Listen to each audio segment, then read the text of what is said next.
সাকিব চলে গেল, আমরা ভালো ক্রিকেটই খেলবো। বাট বাট আমার মনে হয় সবার মনের মধ্যে কোনো না কোনোভাবে ও থেকে যাবে।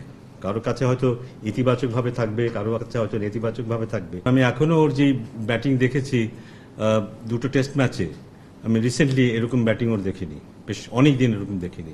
ওর কন্ট্রিবিউশন বাংলাদেশ ক্রিকেটে কি এটা আমরা সবাই জানি, কিন্তু অনেকে হয়তো সামনাসামনি স্বীকার করি না, অনেকে হয়তো অনেকভাবে এই জিনিসটা ব্যাখ্যা করি, কিন্তু ডিপ ইনসাইড বোধে আমরা সবাই জানি সাকিব আল হাসানের কি কন্ট্রিবিউশন আছে বাংলাদেশের ক্রিকেটে।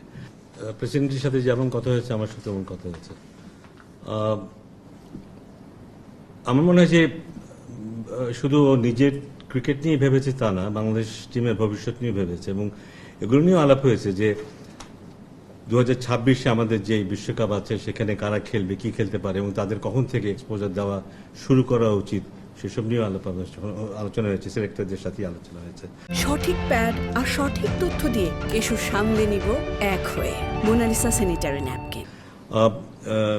আমি শুরু থেকে জানতাম যে ওর ইচ্ছা ছিল সাউথ আফ্রিকার সাথে খেলে টেস্টের রিটায়ারমেন্টে যাবার একটা ইচ্ছা বেশ কিছুদিন আগের থেকে কিছুটা আলাপ হয়েছিল। তো আমার মনে হয় এগুলি একেবারে হঠাৎ করে হচ্ছে তা না, বেশ কিছুদিন ধরেও এইসব চিন্তাভাবনা করছে। সব ঘটনা যদি নর্মাল থাকতো আমার মনে হয় তখন এরকম কিছু হওয়ার সম্ভাবনা থাকতো বোধহয়, কারণ নিজেও আস্তে আস্তে বোধহয় উপলব্ধি করছে যে ওর ফরম্যাট কমিয়ে দেয়া বা না কমালেও কম কম করে খেলা, সো দ্যাট ও নিজের সাথে ওর শারীরিক সক্ষমতার সাথে মিলিয়ে ও যেন ইন্টারন্যাশনাল ক্রিকেট খেলতে পারে। আমি দেখি কারণ আমি এখনো ওর যে ব্যাটিং দেখেছি দুটো টেস্ট ম্যাচে, আমি রিসেন্টলি এরকম ব্যাটিং ওর দেখিনি, বেশ অনেক দিন এরকম দেখিনি। হি লুক ভেরি অর্গানাইজড ব্যাটিংয়ে, এবং যেই বোলিং এগেনস্টে এবং যে সিচুয়েশনে ওর এই ব্যাটিংটা দেখেছি সেটা আমাকে অনেক আশাবাদী করে যে আমরা হয়তো সামনেও হয়তো বা ওকে বিভিন্ন ফ্র্যাঞ্চাইজিতে ক্রিকেট খেলতে দেখবো, এবং সেখানে আমার ধারণা ভালো ব্যাটিং করবে। এখন আমরা যখন আজকে ওর ইন্টারভিউটা দেখছিলাম, ওর গলার ভাষাটা, গলার শটটা যদি আপনি একটু খেয়াল করে দেখেন, he still look very firm. আমি জানি ওর মনের মধ্যে অনেক কিছু যাচ্ছে, but he still sounded very farm.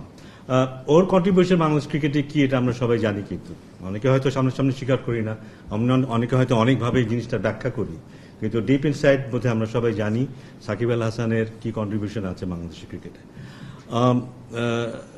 একটা সময় হয়তো আমরা ভাবতামই যে না থাকলে কি হবে, বাট এটা অ্যাকচুয়ালি হয় না।